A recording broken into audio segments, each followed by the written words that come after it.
안녕하십니까. PS랩의 송식입니다. 연구개발 단계에서의 문제 해결 방법론 DFSST 제9강 VOC 체계화에 대해서 알아보겠습니다. 교재에는 DFSST 편 215페이지부터 내용을 담고 있습니다. 참고로 현재 기존의 식스 시그마 바이블 시리즈 12권 하고요. 퀄리티 바이블 시리즈 4권, 그리고 이들을 어떻게 활용할지 설명하는 더 솔버라고 하는 총서가 있었어요. 전체 17권인데 이들을 비 더 솔버, 문제 해결 전문가가 되라라는 시리즈명으로 통합을 했습니다. 특징은 문제 해결에 좀 더 초점을 맞추기 위한 그런 개정판이고요. 이들에 대해서 여러분들 이제 업무에 실질적으로 도움이 될 수 있는 그런 방향으로의 강의를 재정립해서 전달해 드릴 그런 계획이 있습니다. 자세한 내용은 ps.lab.co.kr 홈페이지 공지란을 참고하시기 바랍니다. 네, 이제 본론으로 돌아와서요. 이전에 이제 8강까지는 우리가 이제 VOC 조사라고 하는 그런 큰 제목이죠. 스텝이라고 했습니다. 그리고 세부 로드맵이 그 아래 5개가 있는데 5.4까지 VOC 분석까지 그렇게 진행을 했습니다. 그 VOC 분석은 요구 품질과 이제 품질 특성이라고 하는 것들을 발굴해내는 이런 활동이었습니다. 현재 이제 9강에서는요, 이제 그 발굴했던 요구 품질 특성들을 이제 정리하는 그런 단계라고 보시면 되겠습니다. 정리하는 것에 대한 목적은 QFD라고 하는 그 인풋 자료로 활용하기 위해서 그래요. 우리가 지금 전체적으로 하는 흐름은 제품을 이제 개발하고 있고요. 그 개발된 제품은 고객이 구매를 해줘야 된다는 얘기죠. 그러려면은 구매해줄 고객이 무엇을 원하는지 그런 부분들에 대한 정보 수집과 체계화, 정리 이런 과정에 있었고, 끝으로 이제 그것을 인풋으로 해서 엔지니어 용어인 이제 Y라고 하는 품질 특성으로 지표로 이제 전환하는 이런 과정이 필요한 거죠. 이렇게 전환해 주는 것을 QFD라고 하는 그런 툴을 이용을 한다는 얘기입니다. 뭐 그러려면 현재까지의 과정이 입력하기 좋도록 그렇게 좀 정리가 돼야 된다. 그런 차원에서 VOC 체계화라는 활동이 세부 로드맵이 필요하다. 이렇게 정리가 되겠습니다. 정리하는 작업, VOC 체계화라고 하는 것은 크게 두 과정으로 이루어집니다. 친화도라고 하는 뭐 분석 이런 제목을 붙여서요. 친화도 분석 이렇게 얘기하기도 합니다. 어피니티 다이어그램. 그 다음에 우리말인데 수용도. 이건 뭐 우리 일반적으로 툴명으로는 트리 다이어그램, 로직 트리 이런 표현들을 씁니다. 뭐 이런 어떤 그 정성적 도구들에 대한 자세한 히스토리하고 용법에 대해서는 비더 솔버 시리즈 정성적 자료 분석편 참조하시면 자세히 설명을 하고 있습니다. 자, 이렇게 두 가지의 과정으로 이루어진 것이 VOC 체계화가 되겠습니다. 뭐 참고로 이 친화도라고 하는 건 친한 것끼리 묶는다 이런 뜻입니다. 원래의 그 도구 명칭은 이제 KJ 메소드라고 하고요. 요거는 60년대 문화인류학자 지로 가와기타 요번에 어떤 그 이니셜을 따서 KJ 메소드 또는 KJ 그룹핑 뭐 이런 표현들을 씁니다. 원명은 이제 KJ 메소드고요.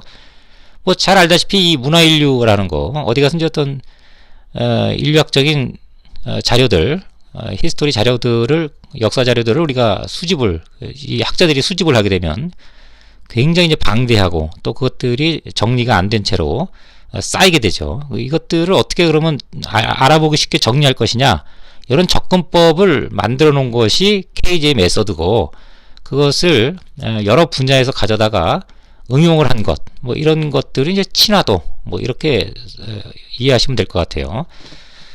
자, 친화도 작성. 그러니까 이 친화도라고 하는 것은 이전 강의에서 설명드린 요구 품질이나 품질 특성들 굉장히 이제 그 항목들이 많다는 얘기죠. 그 많은 항목들을 적절하게 좀 유형별로 정리를 한다 이런 의도고요.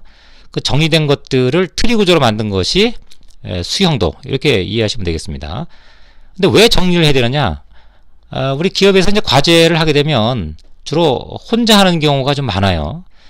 그래서 혼자 뭐 이렇게 작성을 하고 그걸 가지고서 뭐 QFD로 인풋을 하고, 자, 이런 과정은 혼자 할 경우는 할 필요가 없다는 얘기죠. 네, 그런 필요는 전혀 없습니다. 뭐 학습적 목적으로 진행한다 그러면 의미가 있을지 모르겠지만, 실질적으로 개발 단계에서 이 과정을 혼자 한다, 이거는 조금 어불성설이다, 이렇게 보시면 되겠습니다.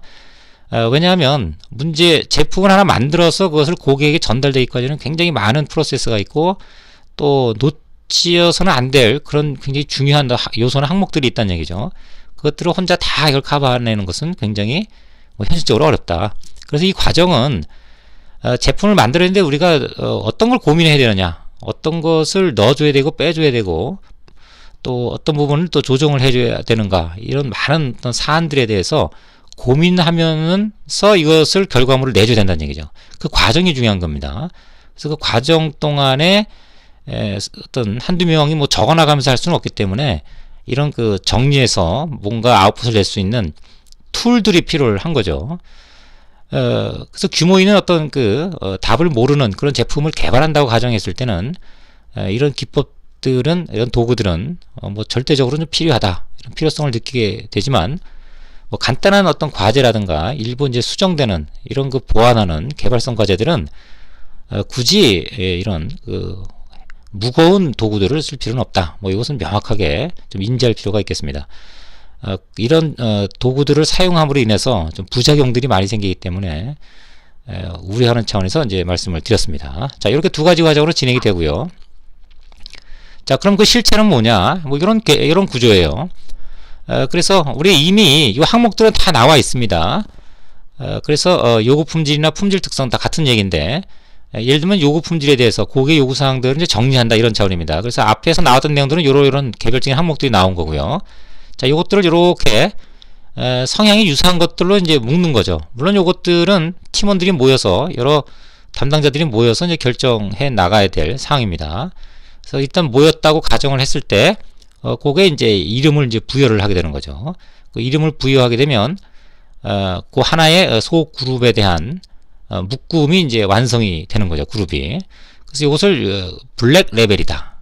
그리고 유사 형태들을 묶은 것들을 레드 레벨이다, 이렇게 구분을 합니다. 또 레드 레벨끼리 또 유사한 항목들이 있어요. 그래서 그것들을 또 모아서 하나의 그룹으로 표출시키면 그것은 이제 블루 레벨이다. 그래서 실질적으로 이제 블랙이다, 레드다, 블루는 여기에 써여지는 글자들의 색깔을 빗대서 표현된 명칭입니다. 그리고 이들 간의 이제 관계를 따지는 거죠. 그래서 이거에서 이렇게 해서 이렇게 한다든가, 서로 간의 인과관계나 상호 또는 전후 관계를 화살표로서 표현하면 제품에 대해서 고객들이 요구하는 전반적인 사안들이 하나의 어떤 흐름도처럼 정리가 된다는 거죠. 전체적인 이제 목적은 신규 시장 창출을 위해서 어떤 제품 설계대 고객의 요구는 뭐냐, 요구 품질에 대한 얘기니까, 이런 식으로 하나의 요구하는 사항들을 관계도로서 정리해서 표현하는 것, 요것이 이제 친화도 어피니티 다이어그램입니다. 뭐 결론적으로만 이렇게 보여줘서 설명을 드렸습니다만, 아까도 이전에도 말씀드렸지만, 우리가 답을 모르는 어떤 상황에서는 이와 같은 과정이 굉장한 의미를 부여한다. 그리고 언제 누가 참석했다. 그리고 1회에 끝나는 건 아니죠. 몇 회 걸쳐서 진행이 될 수도 있습니다. 자, 이런 과정을 거쳐서 이제 친화도가 작성이 되면 결과적으로는 요 빨간 레벨끼리 줄을 맞추고, 검정 레벨끼리 줄을 맞추고, 또 파란 글자 레벨끼리 줄을 맞추면, 그리고 이것을 풀어헤치면 하나의 트리가 완성이 되겠죠. 그래서 이 트리라고 하는 부분이 바로 수형도 트리 다이어그램이 되겠습니다. 뭐 트리 다이어그램은 우리 뭐 많이 씁니다. 로직 트리라는 용어로 이제 많이 쓰긴 하는데요. 미시하다, 즉 누락되거나 중복되지 않게 표현해야 된다. 뭐 이런 작성의 원칙이 있죠. 정성적인 원칙입니다. 그래서 그런 것들이 바로 앞서 말씀드렸던 어피니티 다이어그램을 통해서 미시한, 중복되거나 빠뜨리지 않는 그런 구조로서의 하나의 아웃풋을 낼 수가 있게 되는 거죠. 이렇게 되면 여러 레벨별로 정리가 좀 되겠고요. 요구 품질 외에도 이제 품질 특성도 역시 이런 식으로 이제 정리가 될 겁니다. 그러면 QFD라고 하는 그런 도구의 요구 품질을 왼쪽으로 인풋으로 사용을 하고요. 품질 특성도는 QFD의 위쪽에서 또 인풋 자료로 활용을 하게 되는 겁니다. 그리고 그 둘 간의 매트릭스 평가를 통해서 고객이 요구하는 사항이 어떤 특성들을 주요하게 고려해야 되는지 그 특성들이 골라지는 거고, 그래서 고객의 요구를 우리 엔지니어용으로 전환시켜주는 그런 형태의 이유 과정이 진행이 되겠습니다. 그렇게 나온 것들을 이제 우리가 보통 얘기하는 CTQ, Critical to Quality, 품질이 아주 중요한 특성이다. 고객이 요구하는 품질이 아주 중요한 특성이다. 이렇게 정의를 하고, 그것은 이제 운영 정의를 통해서 과제 지표 Y로 전환하는 이런 과정으로 연결이 되겠습니다. 네, 여기까지 설명을 마치도록 하겠습니다. 감사합니다.